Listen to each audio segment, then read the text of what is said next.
Welcome to Tales to Terrify, part of the District of Wonders network. Featuring Starship Sofa and far-fetched fables, everyone has a story in the District of Wonders. Come and find yours.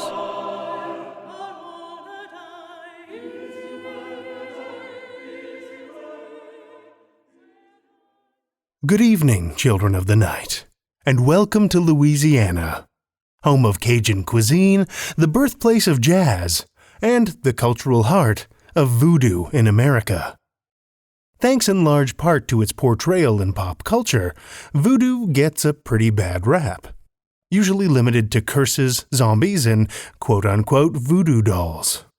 Truth is, voodoo is really just a caricature of the Afro-Caribbean religion of voodoo. There's a lot to voodoo as a belief system, but much of it is rooted in personal creeds and practices. That includes folk medicine and a system of ethics that are passed down the generations through proverbs, stories, songs, and folklore.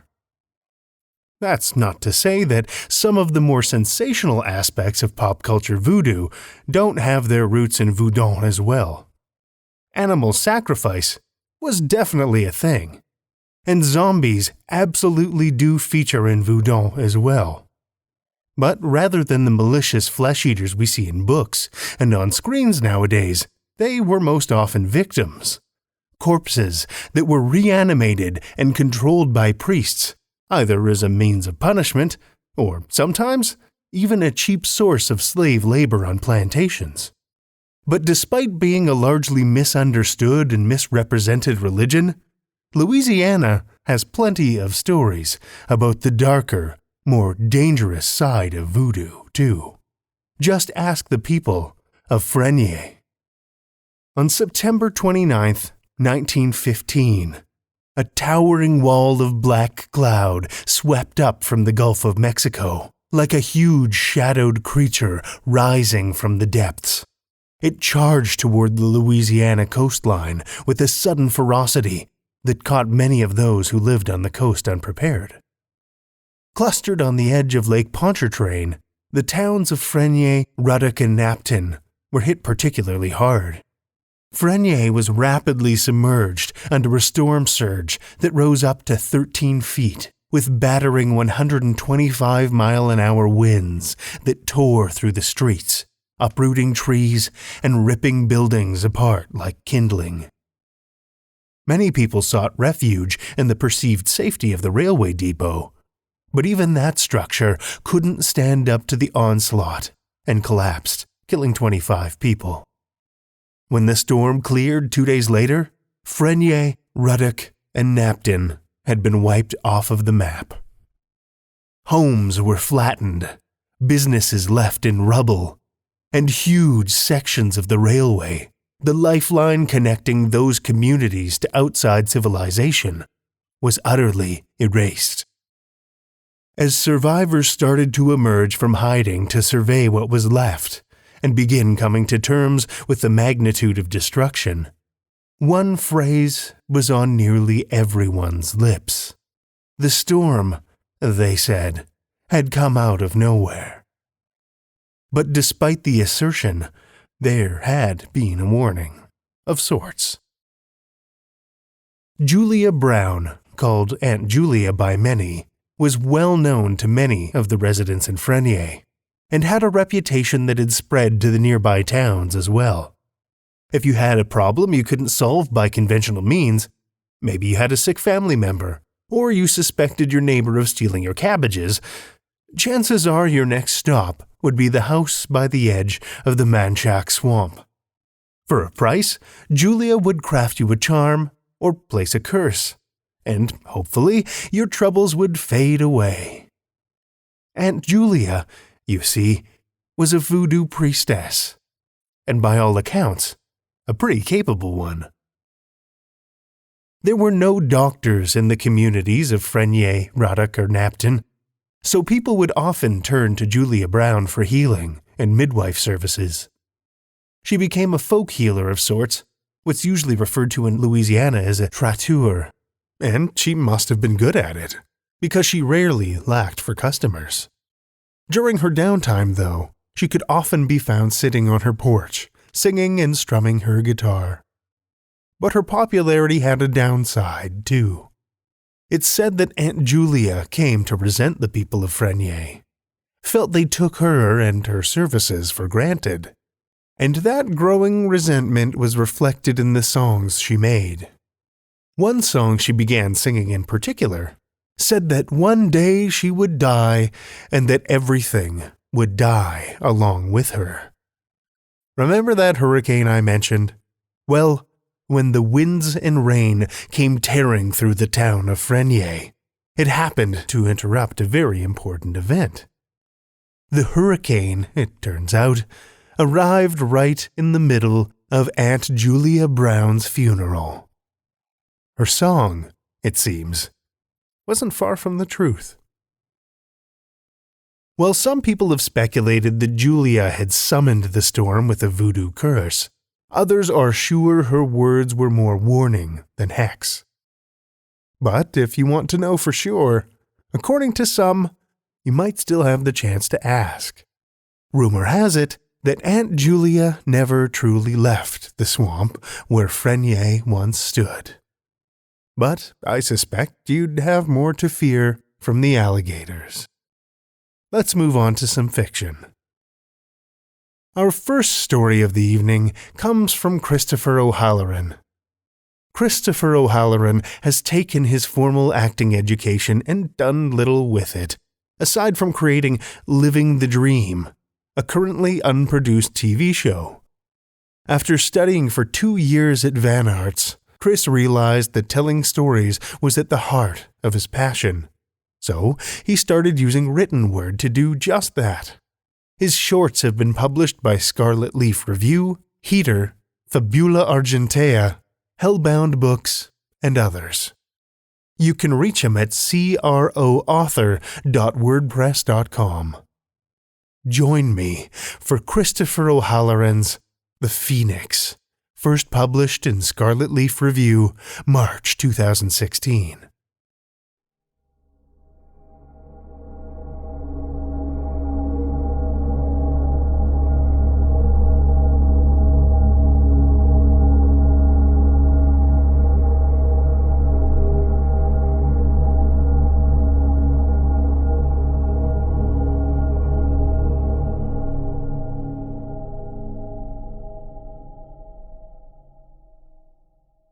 The broad-shouldered man limped through the corridor of Ashley's large Tudor mansion, and she followed, the long ice pick poised to strike again. His blood dripped dull off the end and splashed on the area rug stretching out towards her study. She could hear his rasping breaths coming quicker and quicker as he dragged his wounded leg. "You bitch!" he shouted at her as he took hold of the door and slammed it shut. Always, Ashley thought. Always bitch. Every language, every accent, throughout the years it was always bitch, the word men threw at her when faced with their defeat. It used to get her blood pumping. It used to fuel her hatred. But now she rolled her eyes at it the same way a mother will roll her eyes at a petulant child after a temper tantrum. He would have locked the door and started looking for a phone. That would be after he saw there were no windows or obvious methods of escape. Most of them were the same once they were weakened past the point of fighting. They resorted to their basic instincts, acting like frightened rabbits in a trap. Ashley heard the frantic noises coming from the study as she opened a door on the east wall of the hallway. She removed the coats hanging from the rod stretching across the narrow closet as the man flipped over furniture. She entered the combination to her safe as the man slid her heavy desk in front of her door. She removed the 9mm pistol from beside a journal full of names and descriptions as the ragged breaths came slow from the study, punctuated with curses. The gun was always loaded. The safety was always off.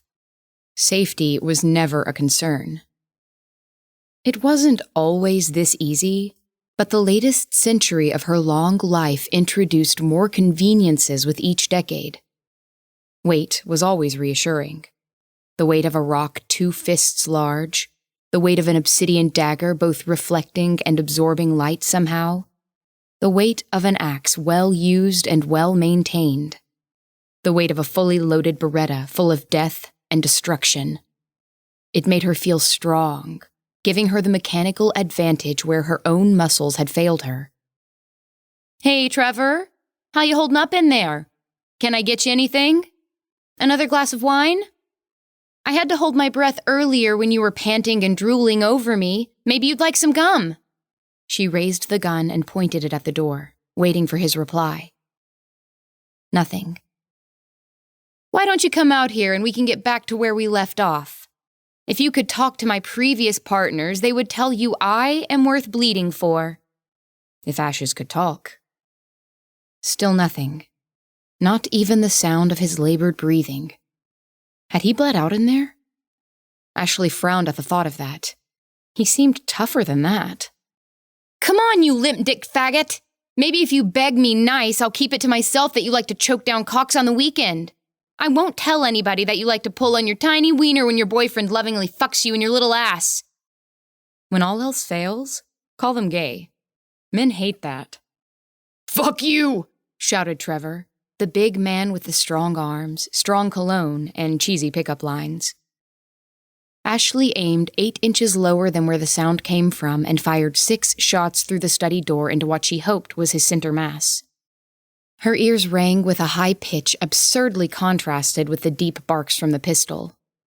Many times she contemplated buying a suppressor, but she just loved that blowback so much. The powerful ejaculation as her bullets raced out the end of the barrel towards the destruction of anything she loathed. Through the ringing, she imagined she would hear the sliding of his heavy body and the thump as it hit the ground. In reality, that wouldn't have been the case. The bullets would have tossed him off his feet immediately, but she thought herself an artist, and her interpretation seemed more poetic, if it had cliché. She forgave herself for the cliché. "When you're my age," she pondered, "it's hard to pinpoint when things transition from fashionable to hackneyed." She repressed that giddy feeling that always comes after a kill and walked towards the study. When she reached the door, she stood on tiptoes and ran her hand along the top of the frame. The feeling of the key was unfamiliar. She never had a man run to the study. Nothing about the long hallway suggested escape. It was dark and terminated in a single room. Most men, if they got the chance to flee, would run along the path they entered through, the one Ashley led them down, sometimes by the hand, sometimes by the tie, sometimes by something else. Ashley had lived long enough to become mildly bored at the patterns she found, and this change of pace invigorated her. "Still kicking, honey?" she cooed through the closed door as she slid the key in, feeling the tumblers rise and catch like puzzle pieces. Maybe he was still alive and she could watch his life leave his eyes. She imagined herself sitting on his chest as it hitched, him powerless underneath her. She wanted to feel his blood soak her pants as it seeped out of 6 little holes in his chest. "My big strong man is awfully quiet. Maybe I can liven him up," she purred as she turned the handle and pushed on the door. It moved slowly against the weight of the desk, and she had to lower her shoulder to get more power into it. She heaved, and the door slipped open a foot. She squeezed in and felt a splitting heat as Trevor plunged a letter opener into her neck. He followed her to the ground as his damaged leg gave way and the thin blade slipped, spraying arterial blood across his chest. It scalded him, and he frantically ripped his shirt over his head and threw it away from him as he lay beside the dying woman who just 5 minutes ago thrust a heavy ice pick into his leg. He rolled away from her as the blood pumped from the side of her delicate neck. Had he not known the monster she was, he would have thought her beautiful. Ashley stared at him, surprise showing in her eyes. At first, she tried to staunch the flow of blood escaping her, but realized the futility of it, and gave up. A smile spread over her face, touching her eyes. "You look familiar," she said. "Have we met before?" Trevor shook his head. "My brother." Her smile widened as she remembered. "Smaller than you. Still big, though." He nodded and got to his feet, his right leg aching where the ice pick-sized hole oozed. "He didn't fight as much as you. Probably because I got him in the temple. Got him while he was inside of me. Her smile widened, and he thought, if she smiled any more, her head would open up like Pac-Man. I felt him shrivel up.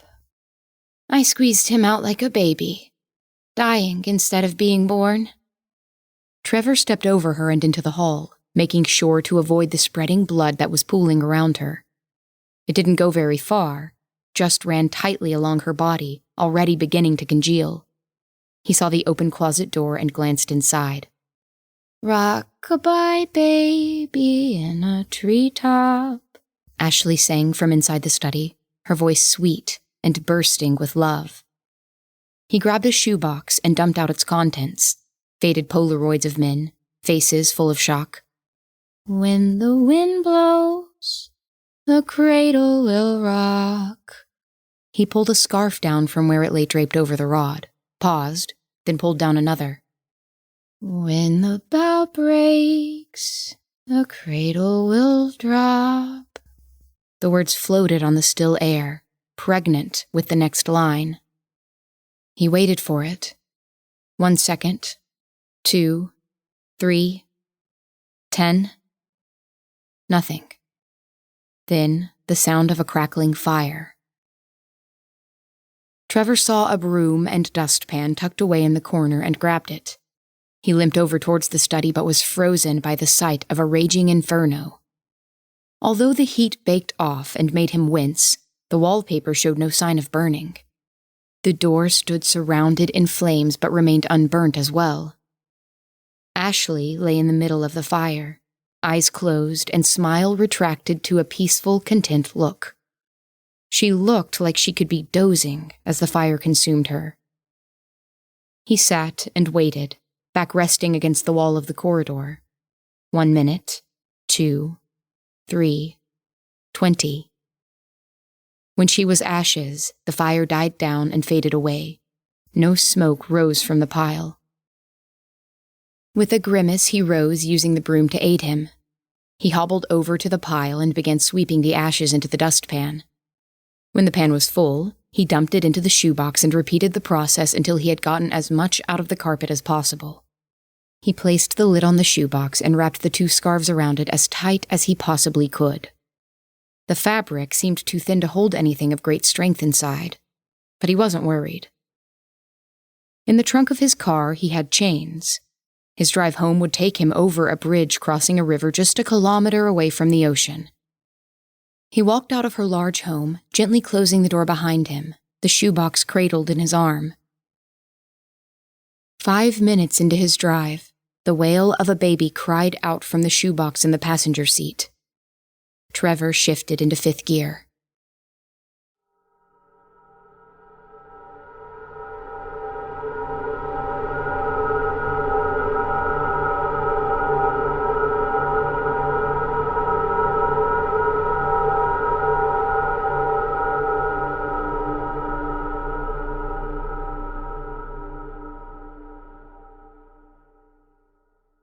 That was Christopher O'Halloran's The Phoenix, as read by Alex Ford. When Alex isn't rocking around the nation in her band, Ford Theater Reunion, she's holed up in her guest room following a different passion, recording audiobooks and editing manuscripts. An avid reader and writer, she delights in helping people bring their creativity to life. You can check out her exploits, mystery bruises, and a most handsome cat on Facebook or Instagram. Thank you, Alex. Our second story comes from Ivan Zoric. Ivan Zoric lives and writes in Portland, Oregon, after living through a more than eventful childhood in war-torn Yugoslavia. He has published short fiction in his native Serbian and just recently decided to take on writing in English full-time. When he is not writing, he spends his days alternating as payroll ninja and a dad to 4 kids, a Portuguese water dog, 4 chickens, and a squirrel. Children of the night, feast your ears on Ivan Zoric's Dead Boy Arpeggio, a Tales to Terrify original.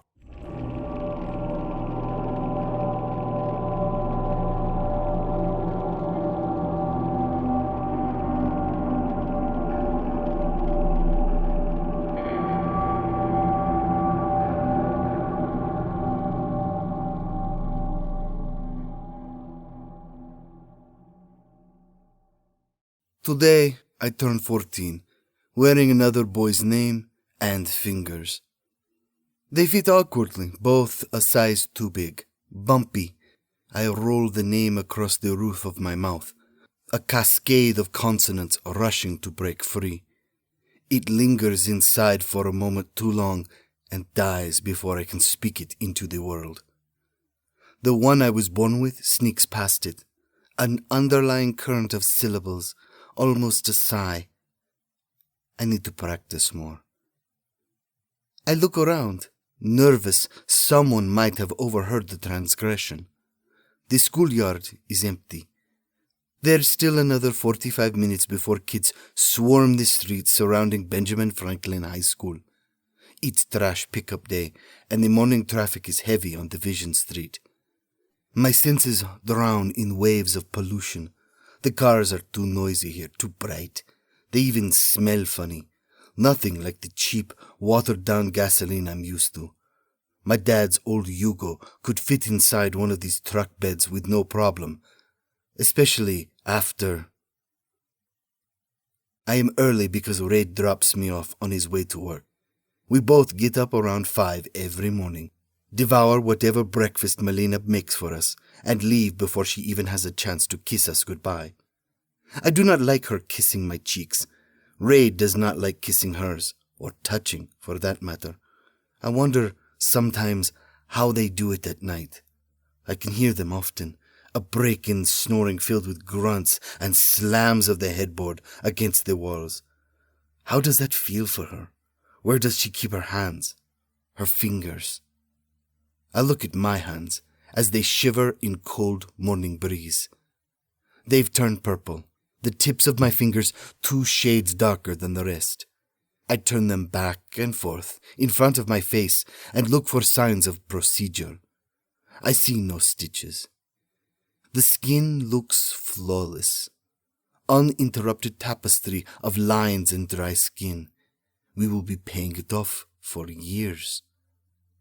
A foot pushes into my back and I fall forward, hands and nose scraping the pavement. Behind me, laughter. You best be careful walking around on all this ice. It's so easy to slip and fall. I know who it is, and I smile where they can't see me. Took them long enough. Jason and his cronies. I could never tell them apart. All 3 look the same in those school jackets and too tight pants. Jocks, I think they call it here. I wouldn't know. They've had it in for me ever since my first day at Franklin. Maybe it was my accent. Maybe it was the fact I ignored them most of the time, pretending my English was too rudimentary to understand what they are saying. Do not draw attention, was Raid's mantra for me. Wear a dead boy's name and fingers and do not stand out. Fall back. Fall dead. School bullies are one of those things we did not have back at home. When you only have 5-minute breaks in between classes and you are out by 1 p.m., it does not leave time for much bullying. We learn our lessons and earn our stripes in soccer and block fights. Beer, scarves, palms, and chants. Call it Serbian socialization. Call it hooliganism. Call it what you will. Blood begets blood, and mine's already spilled. I am in no hurry to get up. I wait, instead, right hand gripped around homemade brass knuckles I'd pieced together from a few pipes I'd found in Raid's garage. He'd be pissed as hell if he knew I used his power tools. A bit proud, too, I don't know. The man hates me more than these 3 fuckers standing in front of me. I laugh, as I know it will piss them off. I may not know school bullies, but I know the type. One of them made me an orphan 4 years ago. Teacher is holding my hand, and I can feel her trying to quiet the shakes. Her sweaty palms fail her as she's trying to get a better grip on me. My hand keeps slipping out. We are sitting in plush leather chairs way too big for me, so I must lean forward in order not to be swallowed in. Smoke rises from the ashtray in front of our school principal, and it's a smell I both love and hate at the same time. He smokes the same cheap cigarettes as my dad. I can see 2 huge sweat stains under his armpits as he swings at the fly pestering him. It's summer in Mitrovica, and there is no escaping the flies. He takes another deep puff and finally says, "Jovo, son, there's been an accident. Your parents were in a car crash." Teacher squeezes my hand so hard it hurts. She tries to suffocate the cries, but a squeal comes out anyway. I look at her in confusion. What does this mean? Why is she crying? Should I be upset too? "Are they in a hospital?" I ask. He shakes his head. "No." "Are they on their way there? Do I get to leave early so they can go to hospital?" Another squeal from the teacher next to me. She lets go of my hand and covers her face. "No, son," the principal says. "They are not." "Well, where are they then?" The teacher breaks down completely and runs out of the office. I can see at least 3 other teachers quickly disappearing out of the doorframe. Hallway echoes with the sound of heels, rat-a-tat, like a machine gun. He looks at me, those big bags under his eyes looking larger than normal. We used to call him Principal Frog, behind his back. "Jovo, they are not coming back. It was a bad accident. Their Yugo got hit by another car, a drunk teenager, from what we know so far. They didn't make it, son." I finally understand what he is telling me. My parents are dead. My mom, the woman who would pretend to sweep the yard every time I had to leave for school so I didn't see her cry, is dead. My dad, the man who'd wait until I was done eating every night so he could make sure I'd had enough and who often ended up eating leftovers, is dead. They are both dead, and I will never hear them laugh at my silly 4th grader jokes again, or see them shoot funny glances at each other when I spent too much time in the bathroom. Dead. There is a sound from somewhere in the office. At first, barely audible, but quickly rising. It takes me a second to realize it's me. I scream, louder and louder and louder, until there is no air left in my lungs, and all I can see is a tunnel opening, and Principal Frog is eyeing that fly. Darkness comes next. What the fuck is so funny? Jason moves in closer. I see his shadow extending past me on the ground. I laugh harder. I said, "What the fuck is so funny, you freak?" He leans over, close enough. Brass knuckles catch him on the left temple, and he buckles down without a word. He hits the ground with a thud, and I put another kick into his teeth while he's still down. Something for him to remember me by. I jump to my feet and face the other 2, my breath rising as clouds in the cold air. For a moment they stand there, eyes wide open, trying to process what's just happened. I know hesitation when I see it. "Come at me and I will break your bones," I say. Liam Neeson be praised, it worked. They bolt before I can even say anything else, take the first corner and run into the side street. Some camaraderie. They left Jason and do not look back once. I wipe the dead boy's fingerprints, my fingerprints, off the knuckles and walk down to the street and toss the thing into a trash can. The trash pickup truck is still a block away, far enough not to see me, but close enough to pick up the incriminating evidence before I get in trouble. I go back to Jason and kneel next to him. He is out cold, bump the size of a plum quickly rising on his noggin.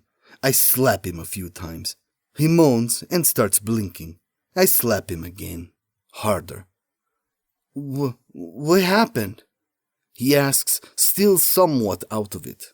"You got knocked the fuck out," I tell him, but he does not get it.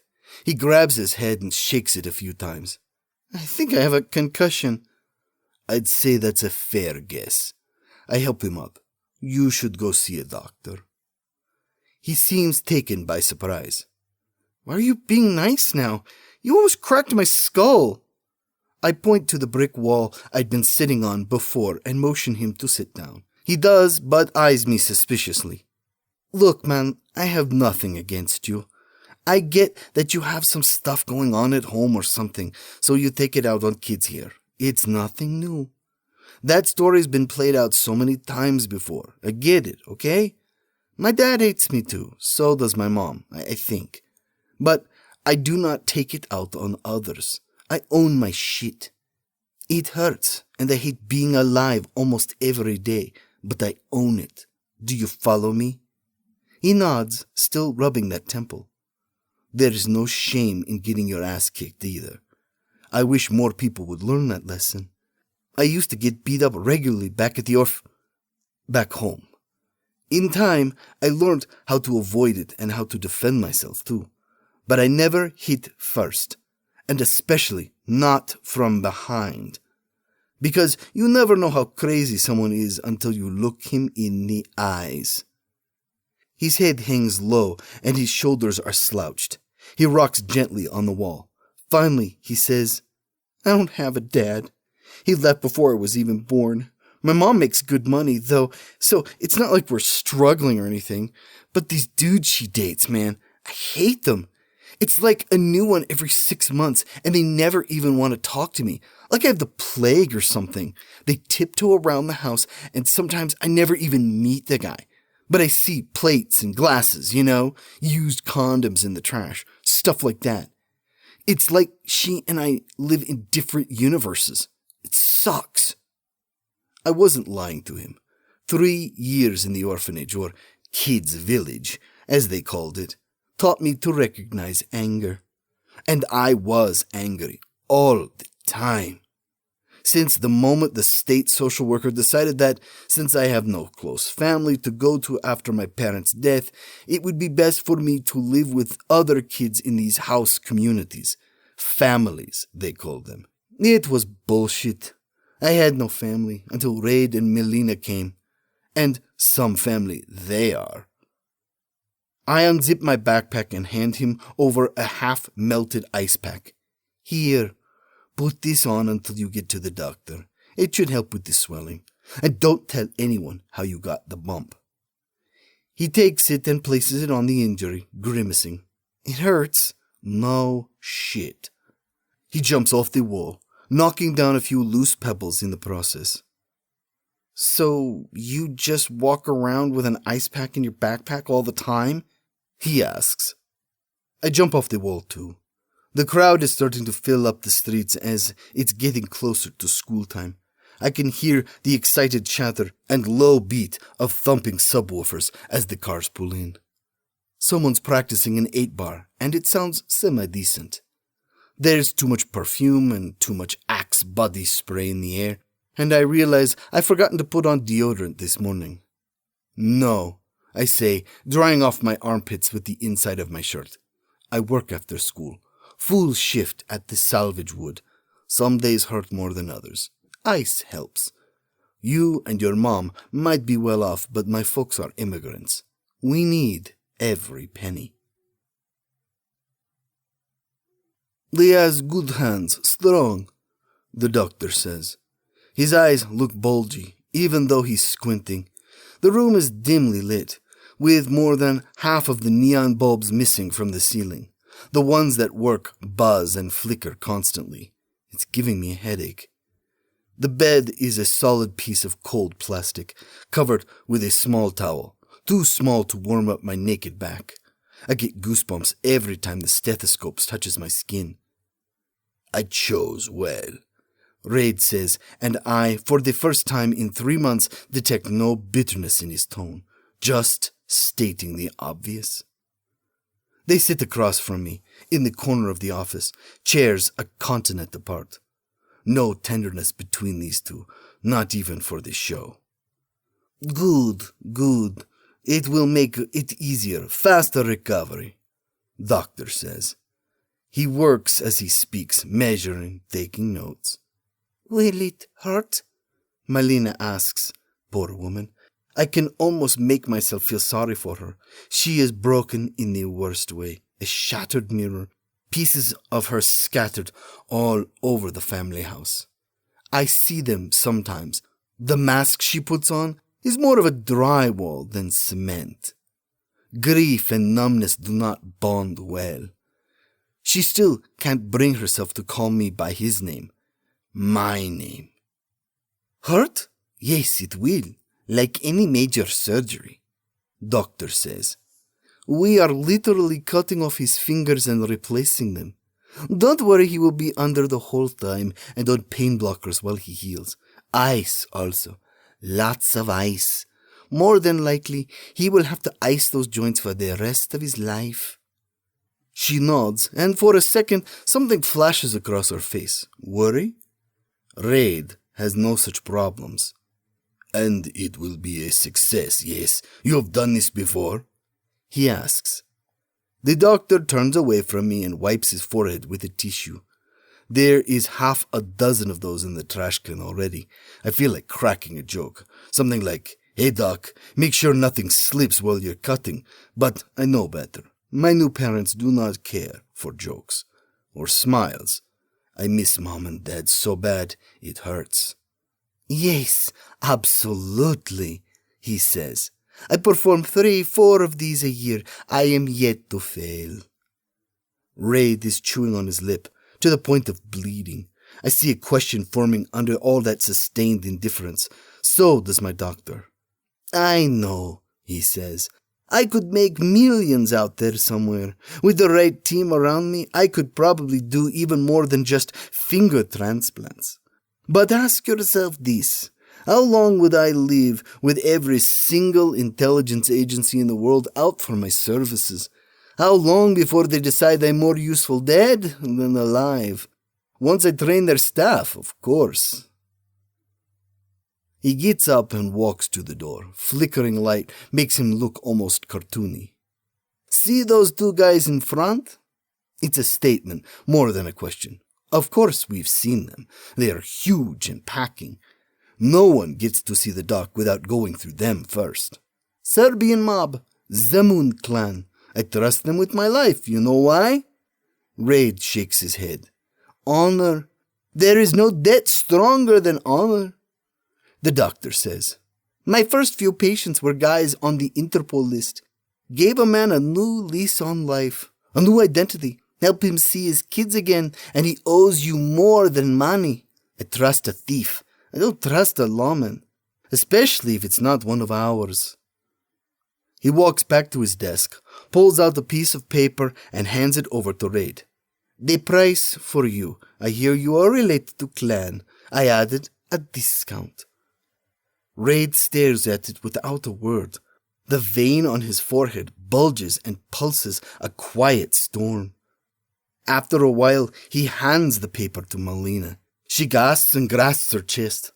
How did these two ever find each other? I think to myself. That is a lot of money, she says.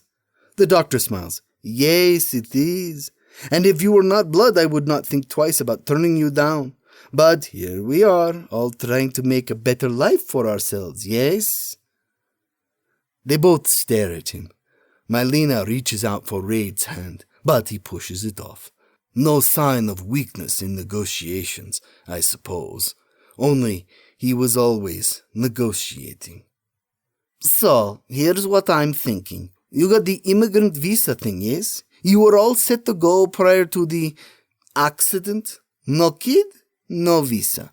And now you still can. So you pay me overtime, eh? It takes you 10 years, maybe.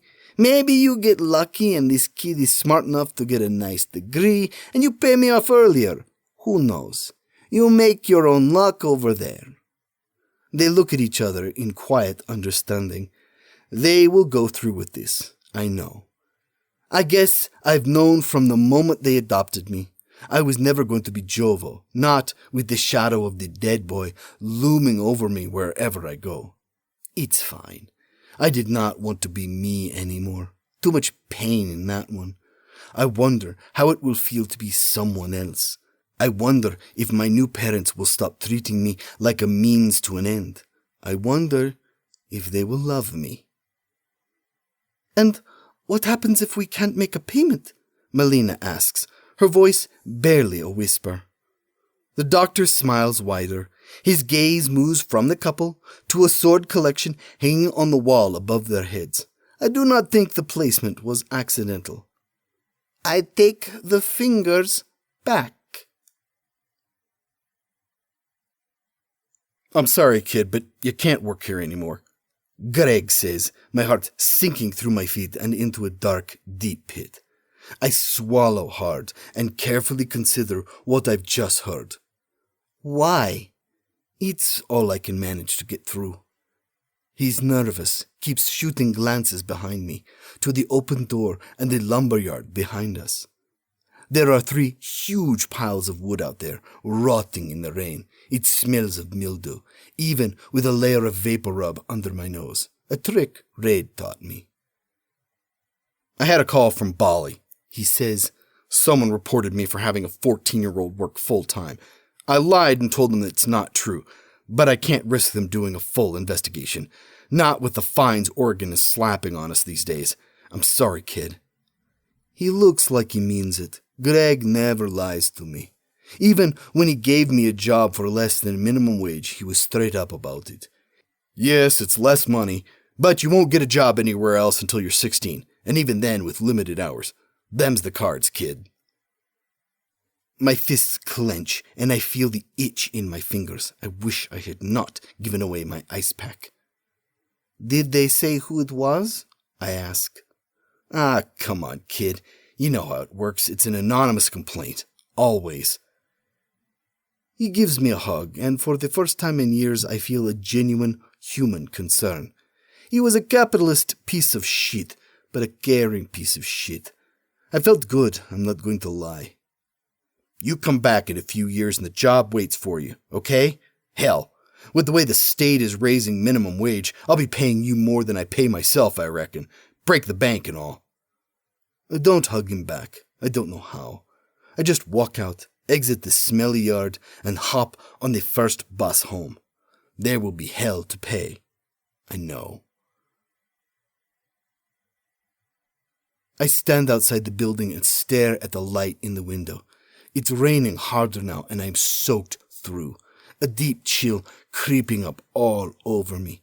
I can see Melina walking around the apartment, working on dinner. Raid is probably already in his chair, watching Blazers. I love basketball, but he never asks me to watch it with him. He never does anything with me, other than drive me to school. I might as well be dead to him. More dead than... The hallway of the building smells like cabbage and pork once I am inside. Melina is a good cook, not as good as my mom used to be, but she's trying. I think it keeps her sane. It's not easy, I know. Grief makes a hell of a sous chef. I hear the sounds of the game as I get closer. I am nervous. I have no idea how to tell them I lost the job. This is not one of those, oh well, there'll be another job types of things. We need the money not just to live. We need the money so we don't die. There are maybe a handful of Serbians in Portland, but I have no doubt some of them are connected. My fingers itch bad now. I walk in, hunkered shoulders and shaky knees. The aroma of the food is much stronger in here and mixed with tobacco smoke. Raid loved his pipe. The room is barely decorated, furniture more functional than aesthetic. IKEA stuff, mostly. In one corner, a huge TV on a tiny stand, defying physics. In the other, a glass case with an accordion inside. It used to belong to him, the dead boy. I hear he was good at it. When Melina talks about it, she cries. Red does not, but there is something almost like pride in his words. Tonight, I get neither. You got fired, he says before I can even begin to explain. A plate shatters in the kitchen. If he knew, he did not tell Melina. Broken plates, broken family. How do we ever stitch ourselves together? There are no miracle doctors for that. Yes, I say. What did you do? I shrug my shoulders, but remain quiet. It's not like he will believe anything I say. I'll tell you exactly what you did, he continues, pipe dangling in his mouth. He does not slur words, ever. It's always calm and calculated. I sometimes wish he would drink, but he doesn't. I could deal with drunk rage. Oh boy, I would have a blast with it. But this cold steel thing gets to me every time. You hit that boy at school. He raises a hand to stop my denial. Don't even bother. I got a call from the school. Someone saw you. I am sorry, I say, but don't mean it. Why would I be sorry? I stood up for myself. My dad would have been proud. My fists are tight, like rocks now, and the itch has turned to pain. It feels like bugs under my skin, burrowing. Sorry doesn't cut it, he says. Did you know his mom is a lawyer? Who do you think called the state and reported you? Mylena is out of the kitchen now, still holding the dustpan. She is numb again, defense mechanisms kicking in.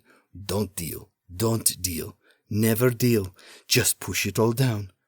Raid, she starts, but he will not hear it. He is in the zone now, like those guys on the TV behind him. How many times did I tell you to keep quiet? How many times? Keep your head down. Do not make waves. Cretino! Rage. Finally, a language I can speak well. Call me that again and it will be your last time. I say it clear, without raising my voice. Never shout your threats. They lose credibility with decibels. What did you just say? He says. Fire in my fingers matches the fire in my heart. I unload for the first time, finally finding my voice. You hurt me. What, do you think I feel grateful for any of this? What kind of life is this? I am not him. I will never be him. I am not even myself. I do not know who I am. You have made me no one. He stands there, dumbfounded. Mylena is already on the floor. No dustpan big enough to put her back together. I hate this. I hate it so much. You said you were going to take care of me, but you have done nothing of this sort. All you did is slap his fingers and his name on me and turn me into a ghost. I am a living boy, do you hear me? I am alive. He is not. I don't know how and when I got so close to the glass display. All I know is that the sound of glass breaking and Mylena's scream merged into one, and I found myself holding the accordion with every intention of tossing it through the window. Rage was a river running through me now, and I rushed to join the ocean. A jolt of electricity in my hand, an explosion of white pain brings me to my knees. My fingers are in full spasms now, each and every one of them taking a life of its own. They contract and extend, a bizarre, worm-like dance, completely out of my control. I can only watch in horror as they intertwine and rub against each other, as if they are looking for someone, for something, a purpose. And then, the music. It starts out slow. Fingers feeling out the keys like forked tongues. Carefully here, a touch there. Exploring, testing out the boundaries. Notes fill the air, a few at a time. Uncertain, searching, waking up from lost sleep. Moments later, hands run across the keyboard on one side and the buttons on the other. This time brimming with confidence. Melody breaks through, a violent and unbounded arpeggio, rising and dropping in octaves. Pushing through major chords, its pace frenzied but under control. This is a virtuoso in action. Whatever muscle memory, whatever magic this was, it comes from him, the dead boy. Something else is there too, a realization. I am dead. I am alive. I am two boys merged into one, both equally lost to the people in front of us. One they can't and one they don't want to see. We want nothing else than to belong, to be loved. Such a small thing, but so distant. Our music picks up and it alters the tune. It slows down, drops a few registers. Playing out emotions is never fast. Sorrow is a slow burn. With the last notes out, the dead boy leaves.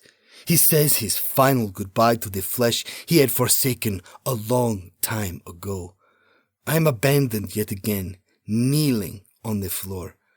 Accordion feels heavy, a dead weight around my neck. I look up. They are holding each other. For the first time since my adoption, I see Raid and Melina embrace each other, unashamed. There is no blame, no guilt shared between them.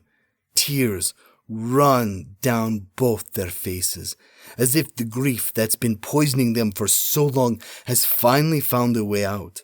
They pick me up off the floor and grab me from both sides, burying their faces into my wet clothes. We cry together then, the three of us. Today, I turned 14, wearing my own name and fingers.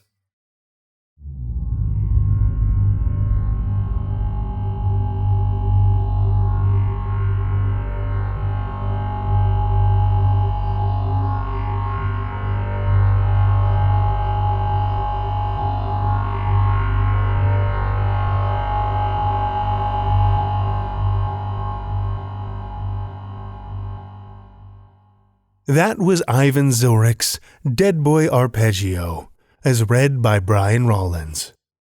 Brian Rollins is a voice actor residing in Denver, Colorado. He's voiced over a dozen audiobooks, including the popular Glenn and Tyler and Nick and Carter series. Brian also hosts the weekly trivia podcast, Dorky, Geeky, Nerdy. You can visit Brian at his website, thevoicesinmyhead.com, or on Twitter, @VoicesOfBrian. Thank you, Brian. Well, children of the night, the hour is late, and we've run out of stories to tell. For now. Consider supporting our podcast on Patreon via the link in the show notes, and like us or leave us a review on Apple Podcasts or wherever you listen to podcasts. Reviews help keep us on the charts so we can worm our way into the ears of new listeners. Our show is produced by editors Scott Silk, Seth Williams, and myself, Drew Sebastini. Theme music by Diane Severson, and website by Josh Lightsey. Tales to Terrify is distributed under Creative Commons Attribution, Non-Commercial, No Derivatives License. I look forward to seeing you again next week as we invade your mind with more Tales to Terrify.